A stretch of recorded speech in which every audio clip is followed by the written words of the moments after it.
Hello' বন্ধু বান্ধৱীসকল, কি খবৰ? ভালে আছে? মই ভালে আছোঁ। মই বৰ্তমান ঘৰতে আছোঁ। যিবিলাক বন্ধু বান্ধৱীয়ে মোৰ ভিডিঅ'ত আজি নতুনকৈ আহিছে তেওঁলোকক মোৰ ভিডিঅ'ত মষ্ট ৱেলকাম জনাইছোঁ। যিবিলাক বন্ধু বান্ধৱীয়ে এতিয়ালৈকে মোৰ ভিডিঅ' চাই ছাবস্ক্ৰাইব কৰা নাই তেওঁলোকক অনুৰোধ জনাইছোঁ।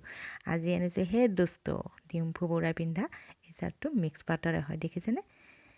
এয়া মিক্স পাট, মেচিন মেড এইবিলাক মিক্স পাট আপোনালোকলৈ আনিছোঁ। অতি কম মূল্যতে আপোনালোকে পাব, দেখিছেনে?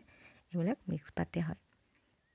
চুৰত প্ৰডাকশ্যন, ইউটিউব ৰিডাকশ্যন, এইবিলাক চাদৰ মেখেলা পাব আপোনালোকে SM টেক্সত, দেখিছেনে? এইবিলাক SM টেক্সত পাব। এই যে প্ৰীতি কংকনা বায়ে পিন্ধিছে এইযোৰ চাদৰ মেখেলা কপাৰ গুণাত হয়, ইমান ধুনীয়া লাগিছে, দেখিছেনে? এয়া হ'ল মিক্স পাট, দেখিছেনে? ইমান ধুনীয়া ধুনীয়া মিক্স পাট। যদি ইয়াতে ভিডিঅ'টো চাই আপোনালোকৰ ভাল লাগিছে তেতিয়াহ'লে লাইক কমেণ্ট শ্বেয়াৰ কৰিব নাপাহৰিব, লগতে বেল আইকনটো বজাই দিব। পাৰিলে লগ বন্ধুৰ ওচৰত মোৰ ভিডিঅ'টো শ্বেয়াৰ কৰি দিব। জয় আই অসম।